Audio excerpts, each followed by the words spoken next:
ඔබට සුබ දවසක්. මොහොතක් සිතන්න මගින් ඔබ වෙත ගෙන එන දෙවියන් වහන්සේගේ වචනයයි.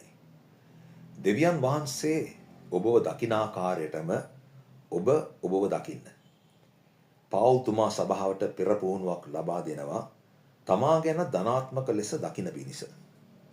සමාජය ඔබ දකින ආකාරයටවත් ඔබේ පවුලේ අය ඔබ දෙස බලන ආකාරයටවත් ඔබ තවදුරටත් ඔබ දෙස නොබලන්න.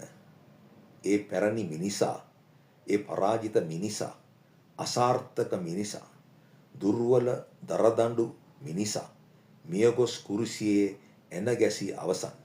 ඔහු තවදුරටත් නොපවතී.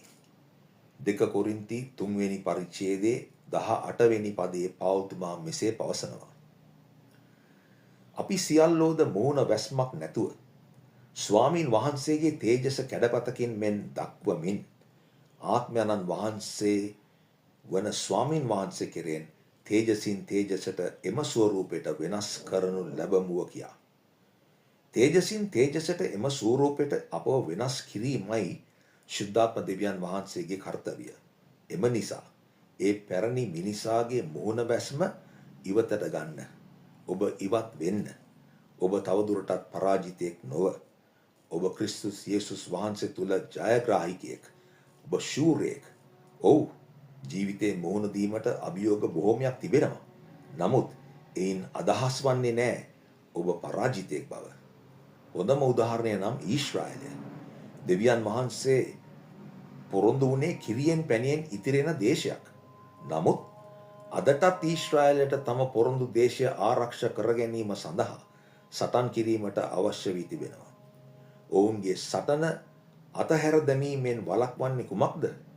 දෙවියන් වහන්සේ ඔවුන්ව දකින ආකාරයයි.